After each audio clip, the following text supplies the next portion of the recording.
गरुड़ पुराण दशम अध्याय। जन्म के बाद आत्मा को मिलने वाले 7 संकेत, चेतावनी जो जीवन बदल दे। अगर आप ये वीडियो देख रहे हैं तो समझ लीजिए आपकी आत्मा को जगाने का समय आ गया है, क्योंकि गरुड़ पुराण कहता है जन्म कोई शुरुआत नहीं बल्कि पिछले जीवन के कर्मों का हिसाब किताब है।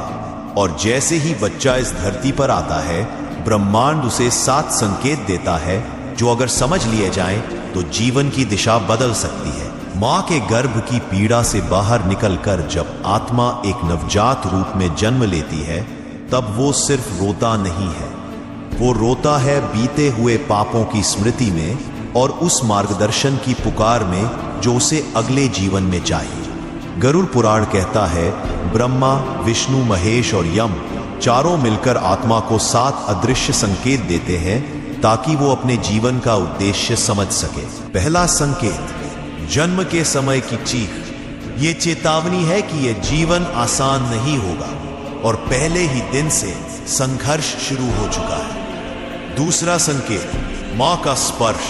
ये करुणा है जो बताती है कि इस जीवन में प्रेम के बिना मुक्ति असंभव है। तीसरा संकेत, पहला अन्न।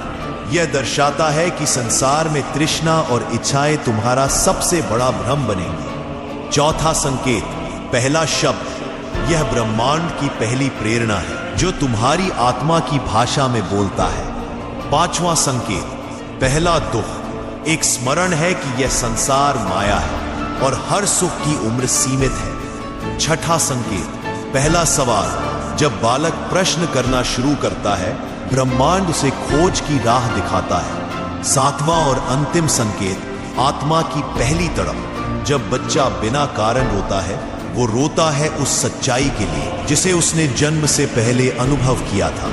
लेकिन इस आधुनिक जीवन में ये सारे संकेत खो जाते हैं। माता पिता उन्हें नजरअंदाज करते हैं, समाज उन्हें दबा देता है और अंत में आत्मा फिर से भूल जाती है कि वो कौन थी, क्यों आई थी और कहाँ वापस जानी है। गरुड़ पुराण कहता है जो इन 7 संकेतों को पहचान गया उसका जीवन पुण्य बन गया और जो उन्हें नजरअंदाज कर गया वो फिर उस